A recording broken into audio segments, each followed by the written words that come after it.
basically, let me turn that down a little bit. I had a couple of friends ask me about healing on my druid.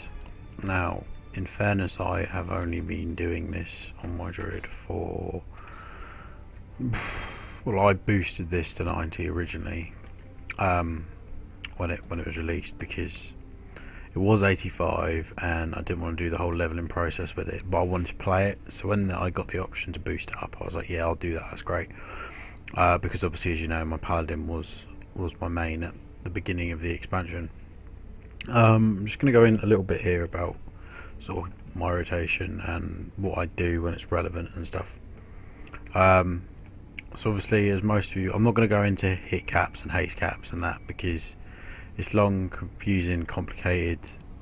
I'll set up a few links in the description, which will give you your prime hit, prime haste caps, and your soft caps and all that. So you don't need to worry about that. This is just mainly going to be about what I do and some of my macros.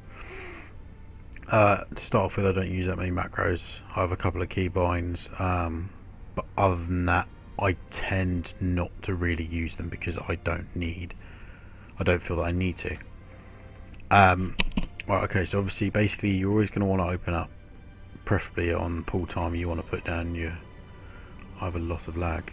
You're going to want to put down your wild mushroom. Now, with the mushroom comes, you want the minor glyph of sprouting mushroom, which means that your mushroom no longer sprouts under you. Instead, you can place it anywhere within a radius, which, as you can gather, is pretty prime. I also use the glyph of rejuvenation. Obviously, when it's on 3 or more targets, your nourish gets a 30% cast time reduction. Sorry, I use glyph of wild growth. Affects 1 more target, but its cooldown is increased by 2 seconds. Obviously, in PvE, the seconds would normally mean a lot, but in this time, it means that you do get a few extra heals off in that time. And then efflorescence. When you have your wild mushroom down, it means that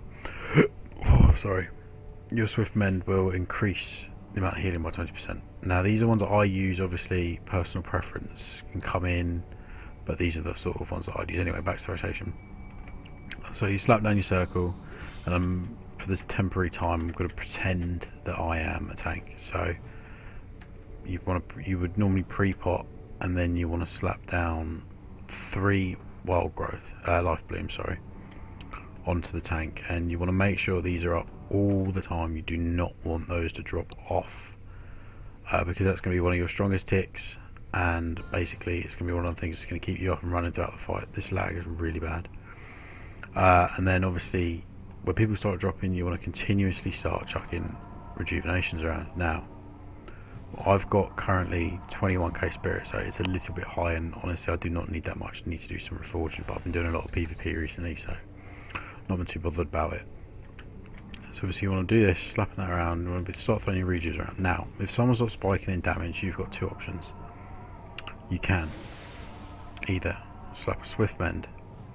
Now, with swift mend, I went for the soul of the forest. Soul of the forest talent at level 60. Now, when in restoration, it gives you 100% extra haste for the next time when you cast swift mend. Now, 100% haste is going to become a huge help, and I'll tell you why in a minute. Look at my other ones. Displace the beasts. These top ones don't really matter. I wouldn't use wild charge, but displace beast or feline swiftness are really up to you. I use displace beast obviously to get out of shit that I shouldn't be standing in and all that. Second tier, I go with Ysera's gift because it heals me as a passive of 5% of my health every 5 seconds, so you can't really complain. But if you really wanted to, I wouldn't as a healer. Maybe if you're a tank, I'd go for renewal. Now, level 45 is sort of preference. I go for mass entanglement, but I don't really use any of them in PvE. Then obviously Soul of the Forest, and now level 75 is sort of Vortex, yet another spell I don't really use in PvE. Now, these bottom ones you can go either or. You can either go Heart of the Wild or Nature's Visual. Now at the minute I'm going Nature's Visual because it increases healing done by 12% for 30 seconds. While active, all single target healing spells also damage a nearby enemy target for 25% of the healing done, and all single target healing damage spells and abilities also heal a nearby friendly for 25%. So that means if you've got all your rejuves off, you're going to be doing some damage and you're also going to be healing a nearby friendly. So that's why I go for that. Now back on the Swift Mend, so you got your life blooms up. Oh, this lag's unbearable. Right, you got your Swift Mends up, you got your rejuves. When your rejuves are up, it gives you the ability for Swift Mend. So you pop your Swift Mend eventually, and then you get this. But then you would use your life bloom. Now this is when the ticks start to come, and they will come and they will go and they will go and they will go, and then you simply get back in those. Now if someone starts taking damage, this is where we get into my first macro. My first macro is this one here. You want Nature's Swiftness. Now this is personal preference again, you don't have to do this, and a lot of people do this for another spell, but this is what I like to use it for. Nature's Swiftness here. Your next Cyclone, Entangling Roots, Healing Touch, Hibernate, Nourish, Rebirth or Regrowth become instant, free and castable in all forms. The healing duration of the spell is increased also by 50%. So if someone starts to spike on damage, that's a pretty useful spell to have. So as such, I'm going to smack that, and there you go, instant cast, lots of ticks, lots of health, and don't forget it comes with the initial big heal as well, and then after that it comes back to a normal cast time. Another thing, also another macro I have is my healing macro. Now this gives me, ignore the incarnation because I'm not spec for that, I've just got one macro for PvP and PvE, and so you can ignore incarnation and you can ignore Heart of the Wild. But Nature's Vigil and Berserking are what we're looking at. Now Berserking is obviously the troll racial, so not all of you will have it, therefore it may not be a benefit for you. But Berserking gives you a 20% haste increase, which obviously is pretty good, especially when you're a druid and all that haste is gonna add up. Right, now also what we're going to look at is Nature's Vigil, obviously, which is the 12%. So when you've got all your other ticks up, and then you get that off, and then you can pop your healing. Well, now the healing just doesn't end, and it doesn't end, and it doesn't end, and this is when you can start healing raids, and every single person is just going to go back up to full health, and really that is what you want. And then obviously you get your 1.2 mil heal from your little circle. Right, so that's a basic overview of my PvE, sorry. Now I'm going to go into a little bit of my PvP healing, because a lot of people I know also panic when it comes to PvP healing and don't really want to do it. But as soon as you got the gear and that, it becomes as easy as anyone else. So I am actually going to go into my PvP gear, because why not? Right, now spells you want handy. You want your Displaced Beast. I've got my Renewal now, because you don't need your Seer's Gift. That actually reminds me of, because I was using it for a little bit, but it wasn't really doing me much good. I need to put it on my bar actually whilst I think about it. There it is. Cool. So that gives you 30% of your maximum health back, and that's pretty strong. Right, now, so that's that. You also want your Mass Entanglement, obviously, because it gives you a good strong root, but a lot of people do use Typhoon. I don't really get along with Typhoon. I prefer Mass Entanglement, but that's my choice. Incarnation obviously turns you into a big cuddly tree, which for what it does to you is ridiculous. 100 increases healing done by 50% and armor by 120%, and enhances life bloom, wild growth, regrowth, and entangling roots. Now that's definitely what you want, because it's going to make everything so much easier. It means you can run around, you haven't got to worry about taking damage, and you can just focus on getting people back up if they start to spike.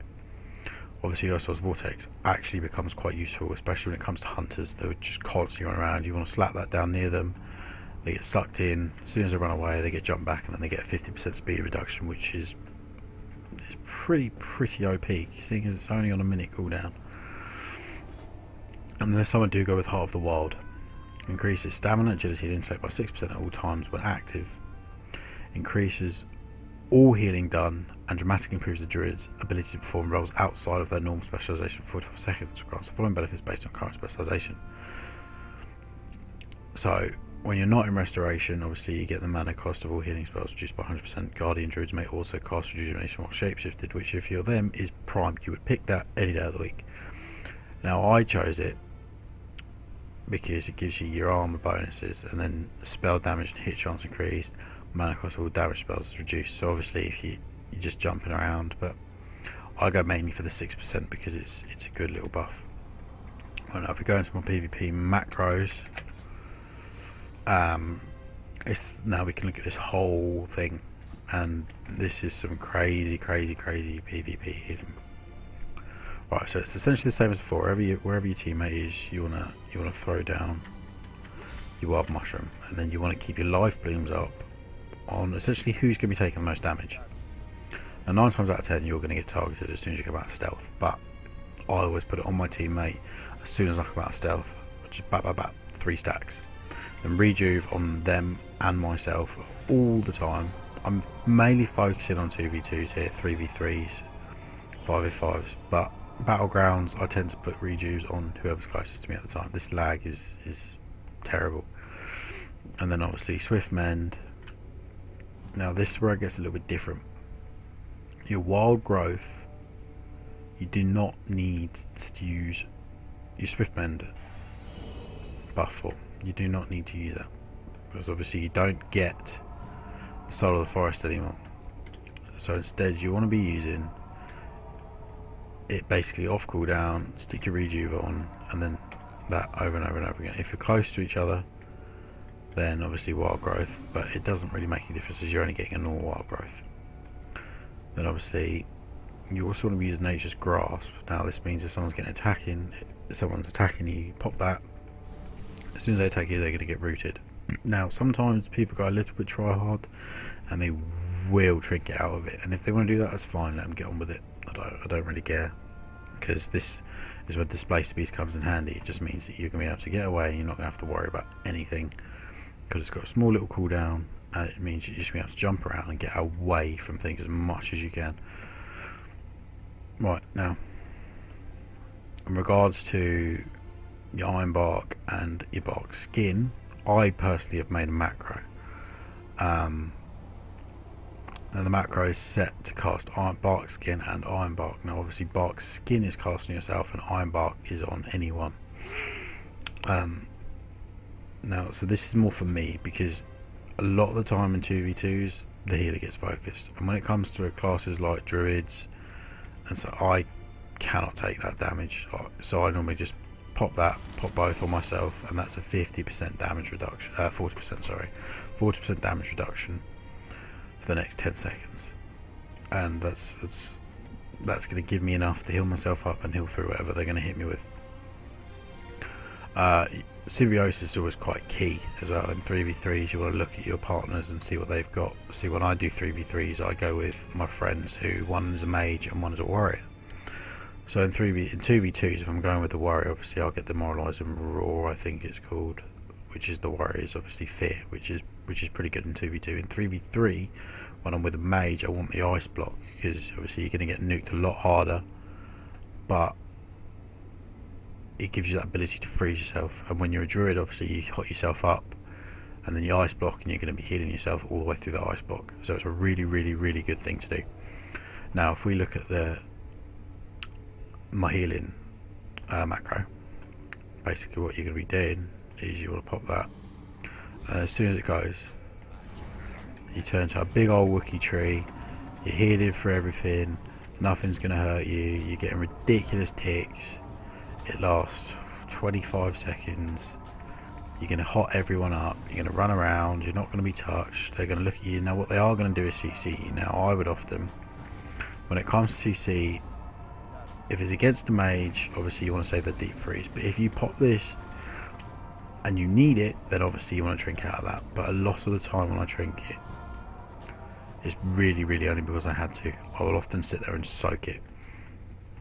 Right guys, so that's more or less what I wanted to say. If you do have any questions, let me know and I will see what I can do. I really do apologise about the lag.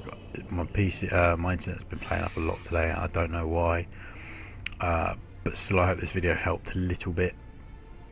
and I'll be back soon with some more Druid 2v2s and some raid progression with my guild. Thank you for watching.